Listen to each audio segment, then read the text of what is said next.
যে মিউজিকটা ওখানে করা হয়েছে এবং যে মিউজিক মানে এই ম্যারিকোনে করতেন সার্গেই লিওনের সাউন্ড ট্র্যাকে, সেখান থেকে আর ডি বর্মনের ইনফ্লুয়েন্স তো অবশ্যই আছে, অবশ্যই চেনা যায় ওই জিনিসটা নিয়েছে। হ্যাঁ, এবং তুমি মিউজিক বলছো, আমার যখন মনে পড়ছে যে রাহুল বর্মন যখন প্রথম টাইটেল সিকোয়েন্সটা পড়ছে, একদম তখন আমরা যখন পাহাড়ি পথ দিয়ে ওরা আসছে তখন যে ট্র্যাক, আর যিনি গ্রামের ভিতরে ঢুকলো তার মধ্যে একটা কম্পোজিশনাল এলিমেন্ট চেঞ্জ হয়েছে একদম সম্পূর্ণ। বা ওই ধরো ওই যে দৃশ্যটা বাড়ি মানে পরিবার, ও যখন হচ্ছে আমজাদ খান গুলি করছেন, গব্বর সিং গুলি করছে, ওখানে একটা অদ্ভুতভাবে একটা সাইলেন্স, একটা জায়গাতে একটা সাইলেন্সের ইউজ, এবং তারপর শুধু ওই দোলনার আওয়াজটা পাচ্ছি আর অডিওকে ওইভাবে ইউজ করা।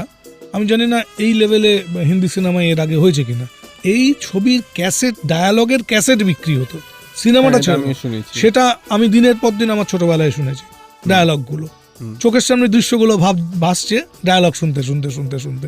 তার মানে কোন লেভেলে পৌঁছলে ডায়ালগ অডিও চলছে, সেখানে ভিডিও নেই, মাইক্রোফোনে মানে চালানো হচ্ছে পুরো জিনিসটা, এবং চোঙার মাধ্যমে, তখন তো চোঙার মাধ্যমে লোকে শুনছে এবং স্পেল বাউন্ড হয়ে শুনছে পুরো জিনিসটা। এইটা মানে অবশ্যই লেখার একটা সাংঘাতিক গুরুত্বপূর্ণ জায়গা।